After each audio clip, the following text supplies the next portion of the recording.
Yeah చూడండి, మీకు ఇక్కడ ఇంపార్టెంట్ పాయింట్ చెప్తాను. ఇక్కడ ఏమంటారు అంటే టెంపరేచరు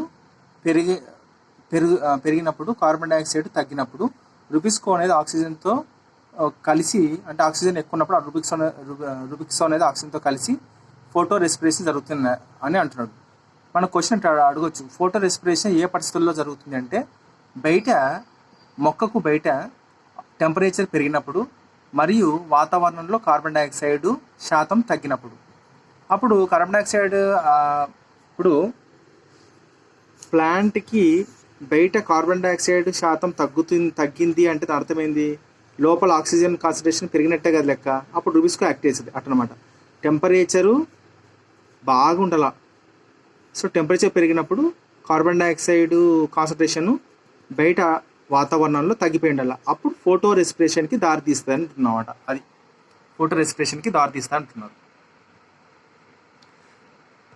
ఇక్కడ ఒక పాయింట్ ఉంది, ఫోటో రెస్పిరేషన్స్కి కార్బన్ డైఆక్సైడ్ ఇట్లా తగ్గినప్పుడు దారితీసినప్పుడు కార్బన్ డైఆక్సైడ్ అనేది ఎక్స్టర్నల్ ఫ్యాక్టర్గా పనిచేస్తుంది మరియు ఇంటర్నల్ ఫ్యాక్టర్గా పనిచేస్తుంది. అంటే కార్బన్ డైఆక్సైడ్ యొక్క కాన్సన్ట్రేషను ఫోటోసింథసిస్ మీద చాలా ప్రభావం చూపిస్తుంది అనేది ఇక్కడ ఒకటి ఉంది పాయింట్.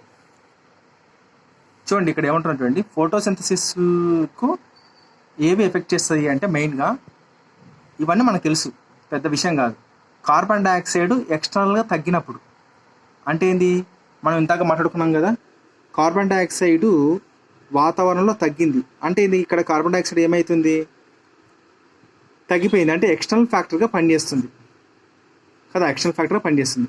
అదే మీసోఫిల్ సెల్స్, బండిల్ సిత్ సెల్స్లో మనకి ఇక్కడ carbon dioxide concentration bundle sheath cells ఎక్కువ అవుతుంది కదా, అంటే ఇంటర్నల్ ఫ్యాక్టర్గా ఇక్కడ కార్బన్ డైఆక్సైడ్ యాక్ట్ చేస్తుంది. సో లోపల కార్బన్ డైఆక్సైడ్ కాన్సన్ట్రేషన్ ఎక్కువ ఉంటే ఫోటో రెస్పిరేషన్ జరగదు. బయట కార్బన్ డైఆక్సైడ్ కాన్సన్ట్రేషన్ తక్కువ ఉందనుకో ఎక్స్టర్నల్ ఫ్యాక్టర్గా కార్బన్ డైఆక్సైడ్ పనిచేస్తుంది అని చెప్తున్నమాట. అది okay. So carbon dioxide external ఫ్యాక్టర్గా పనిచేస్తుంది. కార్బన్ డైఆక్సైడ్ అనేది ఇంటర్నల్ కార్బన్ డైఆక్సైడ్ కాన్సన్ట్రేషన్ అనేది కూడా ఇంటర్నల్ ఫ్యాక్టర్గా పనిచేస్తుంది. ఇక్కడ రెండు ట్విస్ట్లు ఉన్నాయి.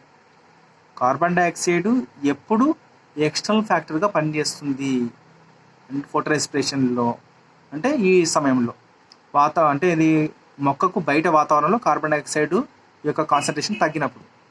ఇక్కడ మాత్రం ఇది ఇక్కడ బండిల్ సిత్ సెల్స్లో చెప్పాను కదా, బండిల్ సిత్ సెల్స్ మీకు ఆల్రెడీ నేను అంతా చెప్పినాను, ఇది పెరిగినప్పుడు ఓకే, ఇది ఇంటర్నల్ ఫ్యాక్టర్గా పనిచేస్తుంది. సో విచ్ ఫ్యాక్టర్ అనొచ్చు, which factor effects the photosynthesis both externally and internally అంటే ఎక్స్టర్నల్గా ఏమో కార్బన్ డైఆక్సైడే, మళ్ళీ ఇంటర్నల్ కాన్సన్ట్రేషన్ కూడా కార్బన్ డైఆక్సైడ్ అనమాట.